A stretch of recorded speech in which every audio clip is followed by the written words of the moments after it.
गांव के एक घर में रहती थी दो बहनें, रीना और बीना। रीना और बीना का बाप कुछ साल पहले गुजर चुका था। रीना और बीना दोनों ही पूरे घर का ख्याल रखती थीं। बीना को घर आने में थोड़ी देर हो गई। घर पर रीना बहुत परेशान हो गई। अरे, ये बीना कहाँ रह गई है? इतनी बार बताया है कि घर जल्दी आया करे। जैसे ही बीना घर आई तो रीना ने उस पर बहुत गुस्सा किया। तुम कहाँ रह गई थी बीना? दीदी, मैंने बताया तो था आज दरिया से पानी लेने जाऊंगी, समय लग गया। बीना, तुम्हें इस जमाने का नहीं पता। अगर तुम्हें भी कुछ हो गया तो माँ और मैं कैसे रहेंगे? वैसे भी पिताजी के जाने के बाद जिंदगी वैसी नहीं रही जैसे पहले थी। अब हम ही एक दूसरे का सहारा हैं। दीदी, आप फिक्र नहीं करें, आइंदा ऐसा नहीं होगा। थोड़ी देर बाद ही बीना और रीना के भाई और भाभी आ गए। बीना और रीना, मेरी बहन कैसी हो? माँ कैसी है? बहुत दिनों से देखा नहीं तो सोचा मिलने आ जाऊं। आप फिक्र ना करें भैया, सब ठीक है। क्या कहा? ठीक, वो भी इस छोटे से घर में? कितना कहा था कि अपने हिस्से की जमीन अपने भाई के नाम कर दो और हमारे साथ हमारे घर में रहो। तुम लोगों का बहुत ख्याल रखेंगे, हमें आपकी मदद की जरूरत नहीं है। वो जमीन पिताजी मेरे नाम करके गए थे और मैं पिताजी के फैसले को बदल नहीं सकती। चले भाई, चलते हैं। आपकी बहन तो पागल है, जमीन खाली पड़ी जाया हो रही है, लेकिन ये नहीं उसे अपने भाई को दे दे ताकि वो फसल लगा सके। फायदा तो तुम सबका ही होगा ना। अपने सगे भाई पर यकीन नहीं कर रही, देख लेना एक दिन बहुत पछताओगी। एक दिन यही भाई काम आएगा तुम्हारे, देख लेना तुम सब। बेटी, क्या हम वाकई पछताएंगे? कह तो वो सही रही थी कि दुनिया सुख से नहीं रहने देती। माँ, आप फिक्र नहीं करें, मैं और बीना आपके साथ हैं। ये लोग हमारा कुछ नहीं बिगाड़ सकते। घर में सभी लोग जानते थे कि उनका भाई और भाभी जमीन लेने के लिए कुछ भी करेंगे। वो तीनों खाना खाकर सो गए। अगले दिन दोनों बहनें अपनी जमीन को देखने गईं। वहां पर दोनों बहनों ने फूल उगाए थे ताकि वो इन फूलों को बेच के घर का खर्च चला सके। दीदी, अच्छा हुआ हमने ये जमीन अपने भाई भाभी को नहीं दी। यहाँ तो बहुत फूल आ गए हैं, अब हमें इन्हें बाजार में बेच के पैसे कमा सकते हैं। वो तो ठीक है, लेकिन ये ज्यादा दिन चलेगा नहीं। फिर हम क्या करेंगे? कैसे घर का खर्चा चलाएंगे? दीदी, मैं गांव वाली औरतों के साथ सिलाई का काम कर लूंगी। नहीं, तुम सिर्फ अपनी पढ़ाई पर ध्यान दोगी, पिताजी का नाम रोशन करोगी। ये काम मुझ पर छोड़ दो, मैं देख लूंगी कि पैसे कैसे आएंगे। कुछ समय वहां गुजारने के बाद और फूल बाजार में बेचने के बाद दोनों बहनें घर चली गईं। देखो माँ, आज हमने इतने सारे फूल बेच के पैसे लाए हैं। अब मैं शहर जाकर आपकी दवाई भी ला सकती हूँ। आप अब जल्द ठीक हो जाओगी। अगले दिन दोनों बहनें फिर जमीन पर गईं। वहां देखा कि जमीन का बंटवारा हुआ था। अरे दीदी, ये किसने किया? ये तो हमारी जमीन है, हमारे आधे से ज्यादा फूल भी गायब हैं। ये जरूर हमारे भाई भाभी का काम होगा, वही इस जमीन के पीछे पड़े हैं। फौरन से दोनों बहनें अपने भाई के घर गईं।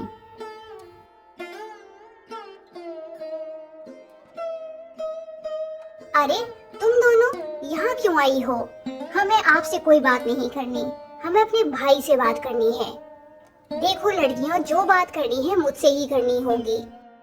तुम लोगों की हिम्मत कैसे हुई हमारी जमीन पर कब्जा करने की? देखो रीना और बीना, हम तो तुम लोगों के भले का सोच रहे हैं। तुम दोनों क्या समझती हो, ये चंद फूल बेच के तुम आराम से पूरा जीवन गुजार लोगी? तुमसे ये सब अकेले नहीं होगा। भाभी, हमें किसी की जरूरत नहीं, ये हमारे पिताजी की निशानी है, हम ये किसी को नहीं देंगे। रीना बीना, तुम समझ नहीं रही, इस जमीन पर तुम्हारे भाई का भी पूरा हक है। क्या हुआ अगर जमीन तुम्हारे पिताजी मरने से पहले तुम्हारे नाम कर गए? है तो बाप की ही जमीन, फिर ये दुश्मनी कैसी? दुश्मनी तो जब शुरू हुई भाभी, जब पिताजी के जाने के बाद तुम लोगों ने ये जमीन हमसे छीनने का सोचा। हम जानते हैं तुम लोग हमारे कितने सगे और अपने हो। मुंह पर कुछ और पीठ पीछे कुछ और। तुमने ही हमारे भाई को हमारे खिलाफ किया है। ठीक है बीना रीना, अब हम कुछ नहीं कहेंगे। अब हम कानून का सहारा लेंगे और ये जमीन तुम लोगों से ले लेंगे। दीदी, वो लोग बहुत तेज हैं। क्या वो वाकई कागज बदलवा सकते हैं? कुछ भी हो सकता है, ये दुनिया ऐसी ही है। लेकिन तुम फिक्र नहीं करो, मैं हूं ना तुम्हारे साथ। अगले दिन रीना सरपंच के पास गई। सरपंच जी, मैं आपसे इंसाफ मांगने आई हूँ। मेरे भाई भाभी मेरे पिताजी की जमीन जोर जबरदस्ती से अपना बनाना चाहते हैं और धमकी देकर गए हैं कि वो जमीन हमसे लेकर रहेंगे। वो यकीनन झूठे कागज बनवा रहे हैं। हमारे पिताजी नहीं है, इसका मतलब ये नहीं हम बेबस हैं। तुम फिक्र नहीं करो रीना बेटी, तुम कल आना, तुम्हारे भाई को भी कल यहीं बुलाया जाएगा और फैसला हो जाएगा। दीदी, कल क्या हमारे हक में फैसला आएगा? देखते हैं बीना क्या होता है। आखिर पिताजी के जाने के बाद सबने ही अपने असली रंग दिखाए हैं। किस पर भरोसा करें किस पर नहीं, क्या पता। आप फिक्र नहीं करो दीदी, देखना सब ठीक हो जाएगा। दीदी, आज तो नींद ही नहीं आ रही। मैं तो बस यही सोच रही हूँ कि कल क्या होगा। विश्वास ही नहीं होता कि पिताजी अब हमारे साथ नहीं हैं। जब पिताजी गए सबने कहा कि हम हैं तुम लोगों के साथ, पर ये कैसा साथ है जो सिर्फ मतलब का है। कभी कभी लगता है कि पिताजी आएंगे और सब ठीक कर देंगे और उन सब से बदला लेंगे जिन्होंने हमें तंग किया।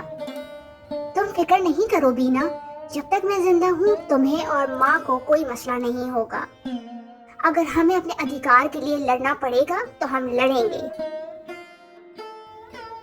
उसी रात मोहन की बीवी एक जादूगर के पास गई ताकि रीना बीना पर जादू करवा सके और जमीन अपने नाम करवा ले। अरे, ये मोहन कैसा भाई है? बीवी के कहने पर अपनी ही माँ बहनों से जिंदगी गुजारने का सहारा छीन रहा है। खून सफेद हो गए हैं बहन, क्या करें। सुना है मोहन की बीवी जादू भी करवाती है ताकि ये सब जमीन उसकी हो जाए। तौबा तौबा, कैसा जमाना आ गया है। रीना सरपंच जी के पास फिर गई। वहाँ मोहन भी था। सरपंच जी, मैं आपसे इंसाफ चाहती हूँ। मोहन नाटक करने लगा। सरपंच जी, मैं तो अपने बहनों और माँ की परवाह करता हूँ। मैं तो अपने पिताजी की जमीन पर काम करके इन्हीं को पैसे दूंगा। हालात खराब हैं, ये दोनों लड़कियां कैसे अकेले जमीन संभालेंगी। रीना, तुम्हारा भाई तो कितना अच्छा है, कितना ख्याल रखता है। अपने परिवार की बात को पूरे गांव में क्यों फैला रही हो? सरकारी कागज के हिसाब से इस जमीन पर तुम्हारे भाई का भी हक है। ऐसे कैसे हो सकता है सरपंच जी? ये जमीन मेरे पिताजी ने मेरे नाम की है। आप नहीं जानते सरपंच जी, ये भाई और इसकी बीवी दोनों बहुत चालाक हैं। ये सिर्फ जमीन की वजह से इतने अच्छे बन रहे हैं। दीदी, आज भी कुछ नहीं हुआ। मैंने सब सुना है भाभी हम पर जादू भी करवा रही है। हाँ बीना, मैं भी यही सोच रही हूँ। पैसों की लालच में ये लोग अंधे हो गए हैं। मुझे तो बहुत चिंता हो रही है। दीदी, घर में अनाज खत्म हो रहा है। जमीन पर जाकर देखते हैं, शायद कोई और फूल निकल आए हों। उसे बेचकर कुछ खाने का ही सामान ले आएंगे। हाँ चलो बीना, पिताजी की जमीन पर जाने से दिल को भी सुकून मिलता है। दोनों बहनें अपनी जमीन की तरफ चल दी।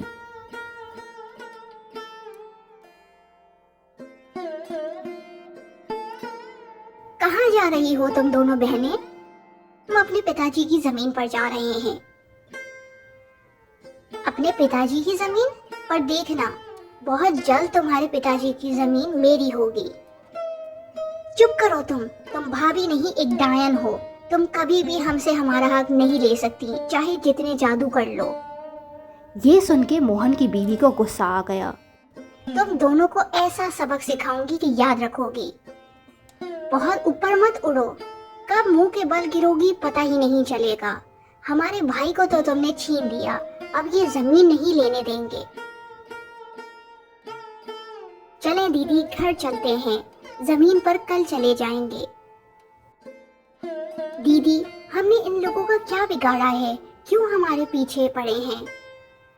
पिताजी ने भाई और भाभी को दूसरा वाला घर दे तो दिया है, अब क्यों हमारी जमीन के पीछे हैं? लालच कभी खत्म नहीं होती वीना। और की चाहत में लोग सब तबाह बर्बाद कर देते हैं। उनके कर्मों का फल उन्हें जरूर मिलेगा। कुछ दिन गुजर गए। एकदम मोहन के घर में आग लग जाती है। मोहन और उसकी बीवी कुछ नहीं कर पाए, पूरा घर जल के राख हो गया। अरे सुना, मोहन के घर पर आग लग गई है। ये तो होना ही था, जैसी करनी वैसी भरनी। देखा नहीं था कैसे अपनी माँ बहनों को तंग करके रखा हुआ था दोनों ने। मोहन, तेरा घर तो जल गया है, मेरे सामान का क्या हुआ जो तुझे बेचना था? अरे सेठ जी, वो भी जल गया है घर के साथ। मोहन, मैं कुछ नहीं जानता, मुझे मेरे सामान के पैसे दो। मैंने तुम्हारे भरोसे कारोबार किया था। सेठ जी, मुझे थोड़ा समय दें। कोई समय नहीं है, बस मुझे मेरे पैसे चाहिए, ठीक है? ठीक है सेठ जी, मेरे पिताजी की एक जमीन है, वो बेचकर मैं आपको आपके पैसे दे देता हूँ। जो करना है मोहन करो, लेकिन मुझे मेरे पैसे चाहिए। मोहन और उसकी बीवी एक झोपड़ी में रहने लग जाते हैं। ये क्या हो गया है हमारे साथ?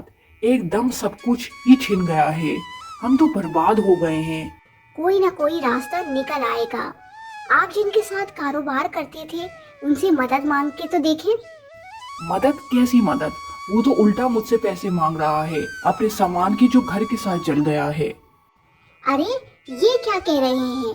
अगर किसी ने हमारी मदद नहीं की तो हम क्या करेंगे? क्या हम पूरी जिंदगी इस झोपड़ी में रहेंगे? जो कुछ हुआ है वो हमारे कर्मों का ही फल है। खुद सोचो, मैंने अपनी माँ बहनों के साथ कितना बुरा किया है, उनको कितना तंग किया, और ये सब तुम्हारी वजह से हुआ है।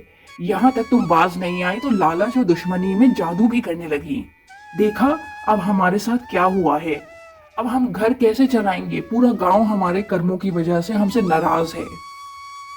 अब सिर्फ एक ही हल है, मेरे साथ चलो और मेरी माँ बहनों से माफी मांगो। और सच्चे दिल से माफी मांगेंगे तो शायद हमारे गुनाह धुल जाएं और हमें सुकून मिल जाए।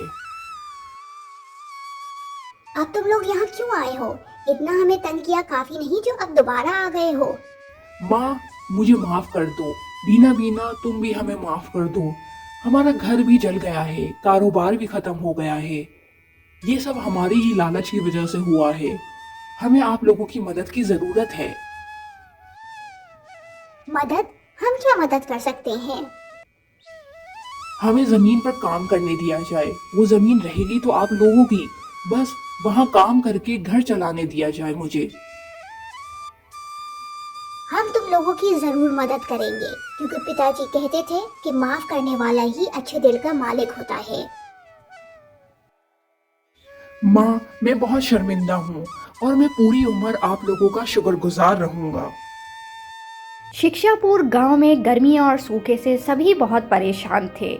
हर तरफ लोग बस यही सोच रहे थे कि इस गर्मी से कैसे बचा जाए, लेकिन मोहन का परिवार को इस गर्मी से भी ज्यादा बड़ी परेशानी थी। हमारे पास समय बहुत कम रह गया है। अगर शंकर को समय पर पैसे नहीं दिए तो वो सबको मार डालेगा। लेकिन हम इस वक्त इतने पैसे कहाँ से लाएंगे? गर्मी और सूखे की वजह से सबकी फसलें बर्बाद हो चुकी हैं।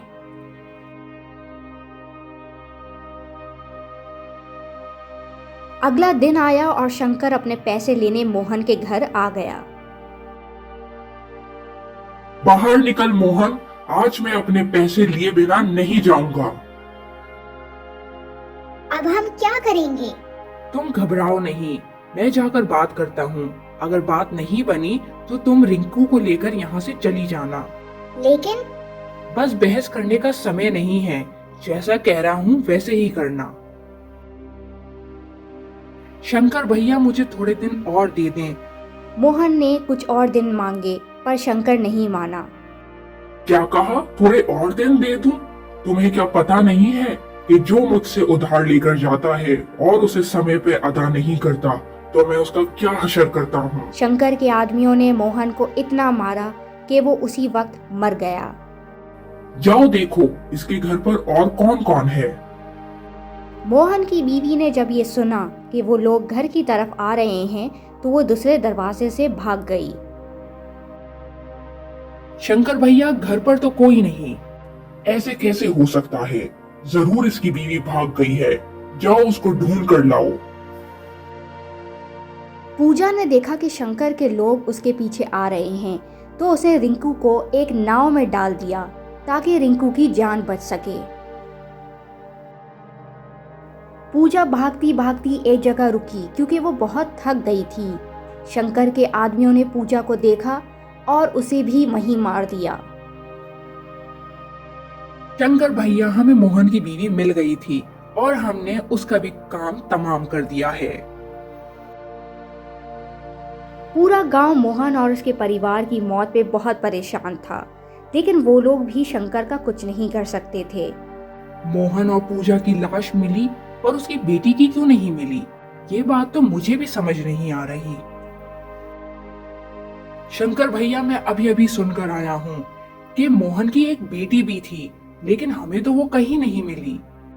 ऐसे कैसे हो सकता है, जाओ उसे जगह जगह ढूंढो और मुझे मोहन की बेटी हर हाल में चाहिए। शिक्षापुर गांव के थोड़ी दूर एक और गांव था। वहां भी सूखे की वही परेशानी थी। सोनिया अकेली रहती थी और अपने सब काम खुद ही करती थी। सोनिया का पति कुछ सालों पहले ही चल बसा था। सोनिया अकेलेपन से परेशान होकर दरिया के किनारे चली जाती थी। वहां उसने एक नाव देखी जिसमें एक छोटी सी बच्ची थी। सोनिया बच्ची को देख के हैरान हो गई। अरे ये किसकी बच्ची है, कहीं ये डूब न जाए, मैं इसे घर ले जाती हूँ। सोनिया रिंकू को घर ले आई। पता नहीं ये किसकी बच्ची है, इसके माँ बाप इसके लिए कितने परेशान होंगे। अगले दिन सोनिया के घर शंकर के आदमी आए। वो पूरे गांव में रिंकू को ढूंढ रहे थे। सोनिया कुछ काम से बाहर गई थी और रिंकू अपनी दोस्त के पास छोड़ के गई थी। घर के पास कुछ आदमियों को देखकर सोनिया छुप गई। अब हम शंकर भैया को क्या जवाब देंगे? वो बच्ची तो कहीं नहीं मिल रही। हमने उसके माँ बाप को ठिकाने लगा दिया। अब ये बच्ची हमारे सब्र का इम्तिहान ले रही है। कहाँ जा सकती है? हर जगह ढूंढ लिया है। अब सोनिया को सब समझ आ गया था कि रिंकू कैसे उस तक पहुंची। मेरे ख्याल से घर में कोई नहीं। अब हम चलते हैं वापस। सही कह रहे हो भाई, कब तक यहाँ खड़े रहेंगे? शंकर भैया, हमने गांव में हर जगह ढूंढ लिया है, यहाँ तक के आसपास के गांव में भी ढूंढ लिया है। वो बच्ची कहीं नहीं मिली। गम्मो, तुम लोग एक बच्ची को नहीं ढूंढ पाए। मुझे वो बच्ची चाहिए हर हाल में। मैं मोहन के सब घर वालों को मार डालूंगा। उसने मेरे साथ धोखा किया था। जाओ ढूंढो उस बच्ची को, हर हाल में वो बच्ची मुझे चाहिए। दूसरी तरफ सोनिया रिंकू का बहुत ख्याल रख रही थी और अब उसका अकेलापन भी खत्म हो गया था। सोनिया रिंकू के साथ बहुत खुश थी। एक दिन सोनिया अपनी दोस्त को रिंकू के बारे में सब बता रही थी कि ये सब शंकर ने सुन लिया। अच्छा अब मैं चलती हूँ, थोड़ी ही देर में रात हो जाएगी। सोनिया की दोस्त के जाने के बाद वो भी जाने लगी, लेकिन वहाँ शंकर आ गया। तो तुम्हारे पास है मोहन की बेटी और हम उसे हर जगह ढूंढ रहे हैं। सोनिया शंकर को देखकर डर गई कि वो कहीं रिंकू को भी न मार दे। सोनिया भागते भागते एक घने जंगल में आ गई और एक पेड़ के पीछे रिंकू को छुपा दिया। शंकर उसके पीछे वहां तक पहुंच गया। तुम मेरे होते हुए उस बच्ची का कुछ नहीं बिगाड़ सकते। तुमने पूरे परिवार को बर्बाद किया है, तुम भी नहीं बचोगे। अरे तुम मेरा क्या बिगाड़ सकती हो? आज तक कोई गांव वाला मेरा कुछ नहीं बिगाड़ सका। मैं बच्ची को जरूर लेकर जाऊंगा और तुम सिर्फ ये देखती ही रह जाओगी। सोनिया वहां से भाग गई। शंकर उसके पीछे जाने ही वाला था कि वहां एक शेर आ गया। अब शंकर कुछ नहीं कर सकता था। शंकर को उसकी मौत साफ दिख रही थी। अचानक शेर ने शंकर पर वार किया और उसे मार डाला। सोनिया रिंकू को लेकर घर पहुंच गई। शुक्र है मैंने इस बच्ची को बचा लिया, वरना मैं अपने आप को कभी माफ नहीं कर पाती। जैसे ही शंकर का जुल्म खत्म हुआ, तेज बारिश शुरू हो गई। सभी गांव वाले बहुत खुश हो गए। ये तो कमाल हो गया, हमें शंकर के जुल्म और सूखे से मुक्ति मिल गई। आखिरकार अंत में जुल्म और जालिम दोनों ही मिट जाते हैं। गर्मी का कहर बरस रहा था। सभी लोग शदीद गर्मी से बहुत परेशान थे। बारिश का दूर दूर तक कुछ नहीं पता था। गांव वालों को समझ ही नहीं आ रहा था कि कैसे सब ठीक होगा। अगर ऐसे ही चलता रहा तो हम जिंदा कैसे रहेंगे, क्या खाएंगे? सारे लोग ही बहुत परेशान हैं। बस दुआ करो कि बारिश हो जाए और जल्द सब ठीक हो जाए। अगर ऐसे ही चलता रहा तो सब तबाह हो जाएगा। सेठ बलवंत भी कोई मसले का हल नहीं निकाल रहे। तुम फिक्र नहीं करो, मैं फिर से सेठ बलवंत से बात करने जाऊंगा। अगले दिन रामू अपने खेतों पर जाने के लिए निकल गया। वहां जाकर देखा कि रामू का जानवर भी मर गया था। अरे ये क्या हुआ रामू भाई, इतनी गर्मी है, पानी की कमी की वजह से फसलें जानवर सब तबाह हो रहे हैं। अशोक की भी फसलों का यही हाल है। हमें सेठ बलवंत से बात करना चाहिए। लेकिन रामू भाई, उनसे बात करने से क्या फायदा? हम इतनी बार अपनी परेशानी बता चुके हैं, लेकिन हम ऐसे हाथ पर हाथ रखे तो नहीं बैठ सकते, कुछ तो करना होगा। अशोक और रामू बाकी गांव वालों के साथ सेठ बलवंत के घर आ गए। कैसे आना हुआ रामू? सेठ बलवंत, आपको तो पता ही है गर्मी की वजह से सभी फसलें खराब हो रही हैं, जानवर मर रहे हैं। ऐसे में हम क्या करें? देखो रामू, ये गर्मी तो हर साल ही होती है, मैं क्या ही कर सकता हूँ। ये गर्मी मेरे हाथ में थोड़ी है। लेकिन सेठ, आप पानी का बंदोबस्त कर सकते हैं, जिससे हम सब की मुश्किल हल हो जाएगी। अच्छा रामू, तुम लोग अभी जाओ, जो होगा मैं बता दूंगा। अभी मुझे एक जरूरी काम से शहर जाना है। लेकिन हमारे मसले का हल बोला ना, सब हो जाएगा। अशोक, मुझे नहीं लगता ये सेठ हमारी कोई मदद करेगा। सही कह रहे हो रामू, पहले भी इसने बहुत बार झूठे वादे किए हैं, लेकिन हम करें भी तो क्या?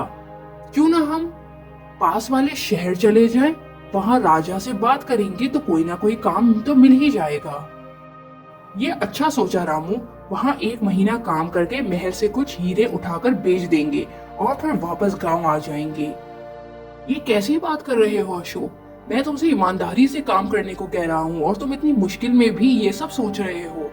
अरे रामू, तुम और तुम्हारी ईमानदारी, अगर तुम ईमानदारी से काम करोगे तो ही मेरे साथ चलना, वरना यही रहो।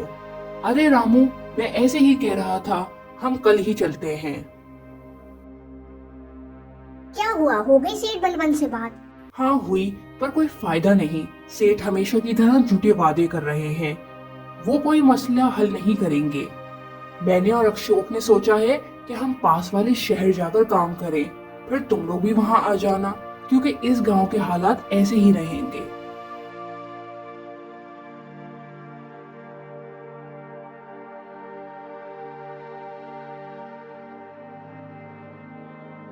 अगले दिन रामू अशोक के साथ निकल गया।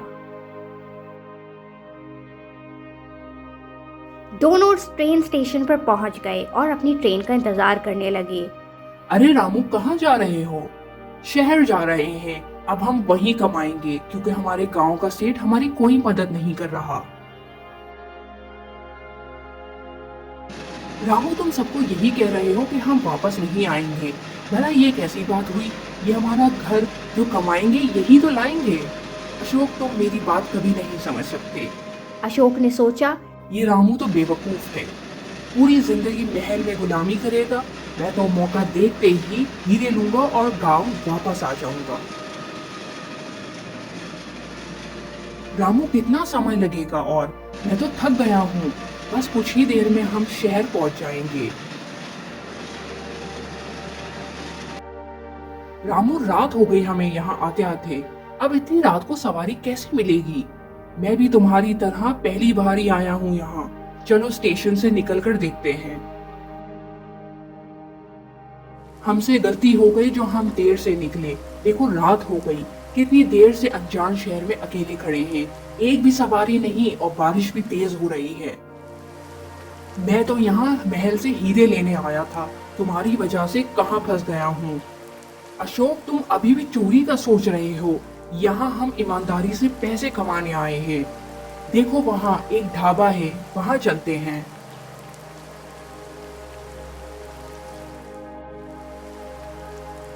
भैया 2 चाय दे दो और कुछ खाने को भी। रामू और अशोक चाय का इंतजार करने लगे। रामू, अब हम इतनी बारिश में रहने की जगह कैसे ढूंढेंगे?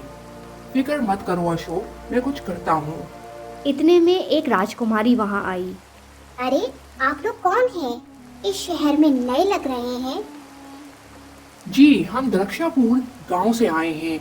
यहाँ काम की तलाश में आए हैं, पर आते ही इतनी तूफानी बारिश देख ली, अब समझ नहीं आ रहा कहाँ जाएं। आप फिक्र नहीं करें, मैं यहाँ की राजकुमारी हूँ। आप मेरे साथ चले, हमारा एक पुराना मेहमान खाना है, वहाँ आप रह सकते हैं। फिर कल अपने लिए रहने की जगह ढूंढ लेगा। बहुत शुक्रिया राजकुमारी, लेकिन हम कुछ ना कुछ कर लेंगे। अरे नहीं नहीं राजकुमारी, हम आपके साथ चलते हैं। रामू, राजकुमारी ठीक कह रही हैं। इस तूफानी बारिश में कहाँ जाएंगे, हम इनके साथ चलते हैं।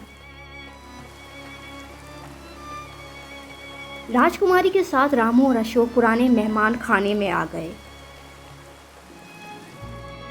माफ कीजिएगा, ये काफी पुराना मेहमान खाना है हमारा, और तूफानी बारिश की वजह से लाइट भी नहीं है। कोई बात नहीं राजकुमारी, आपने हमारी मदद की, यही बहुत है। वैसे राजकुमारी, आप इस तूफानी बारिश में अकेले कैसे? कोई सिपाही भी नहीं है? वो मैं शाम में महल से बाहर निकली थी, तूफानी बारिश की वजह से वापस नहीं जा सकी। आज यहीं रहूंगी। अब आप लोग ऊपर अपने कमरे में चले जाएं। ये कैसा मेहमान खाना है रामू? मुझे तो यहाँ डर लग रहा है, लेकिन कोई बात नहीं। अगर कल ये राजकुमारी हमें महल ले गई तो समझो हीरे पक्के। शर्म करो राजकुमारी, इतनी अच्छी हैं और अभी भी तुम हीरो का सोच रहे हो। रामू बहुत थक गया था, वो तो फौरन सो गया। लेकिन अशोक ने सोचा कि क्यों ना मैं इस मेहमान खाने को देखूं, हो सकता है कोई कीमती चीज मिल जाए जो मैं गांव जाके बेच सकूं। वो भी सो गया है और अब तक तो राजकुमारी भी सो गई होगी।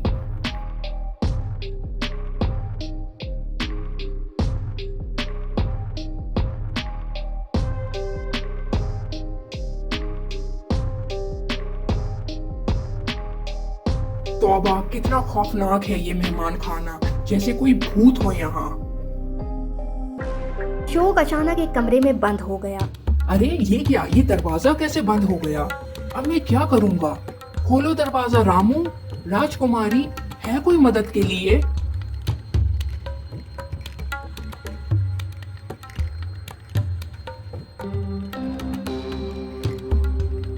थोड़ा वक्त गुजरने के बाद रामू की आंख खुली। जब उसने देखा कि अशोक कमरे में नहीं तो वो घबरा गया। ये अशोक कहाँ गया इतनी रात को? अशोक, कहाँ हो तुम?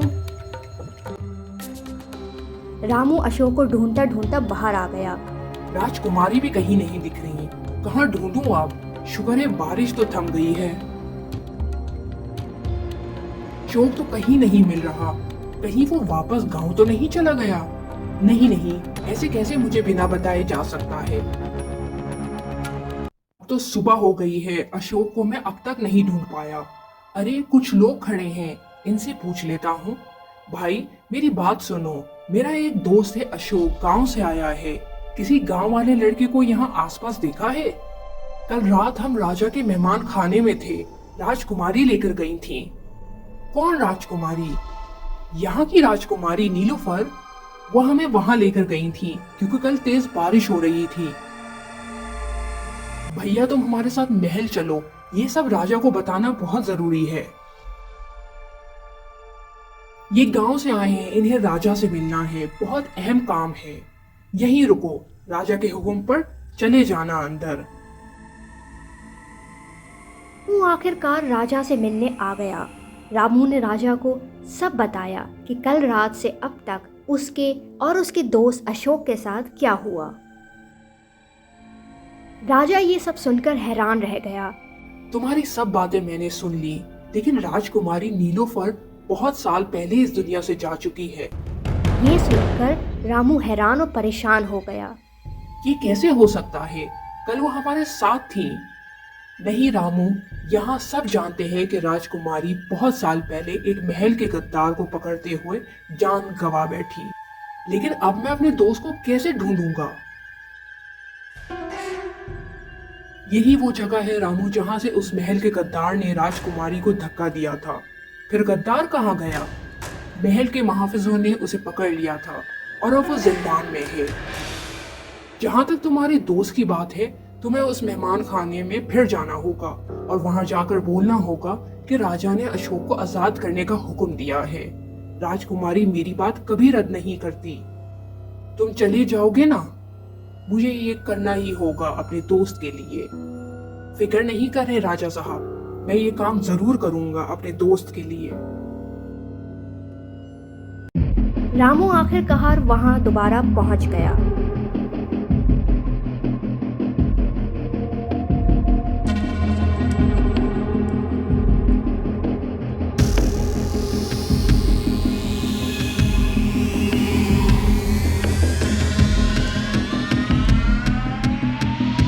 अशोक को एक कमरे में पड़ा देखकर रामू घबरा सा गया। मुझे जल्द ही इसे डॉक्टर के पास लेकर जाना होगा। मैं बाहर से किसी को मदद के लिए बुलाता हूँ। रामू किसी को मदद के लिए बुला ही रहा था कि वहां राजकुमारी आ गई। कोई भी यहाँ मदद के लिए नहीं आ सकता। रामू राजकुमारी को देखकर डर गया, लेकिन वो भागा नहीं। आप मेरे दोस्त को यहाँ से जाने दें। कैसे जाने दूं? तुम्हारा दोस्त गद्दार है। वो यहाँ काम करने नहीं, खजाना लूटने आया था और गद्दारों की यही सजा होती है। लेकिन आपको कैसे पता? मैंने तुम लोगों की बातें चाय के ढाबे पे सुन ली थी, लेकिन अब कुछ नहीं हो सकता। तुम जाओ यहाँ से। राजकुमारी जी, राजा ने पैगाम भिजवाया है कि अशोक को माफ कर दें। ऐसा मुमकिन नहीं, लेकिन मैं राजा की कोई बात रद्द नहीं करती। ले जाओ उसे, लेकिन मेरी एक शर्त है। कैसी शर्त? तुम उसे यहाँ से ले जा सकती हो, लेकिन वो इस शहर में नहीं रह सकता। उसे वापस फौरन उसके घर भेज दो। अगर ऐसा ना हुआ तो मैं उसे मार दूंगी। जैसा आप कहेंगी वैसा ही होगा राजकुमारी। अशोक फौरन जान बचाकर गांव वापस चला गया। आखिरकार रामू को महल में काम मिल गया। रामू की ईमानदारी आखिरकार उसके लिए फायदेमंद साबित हुई।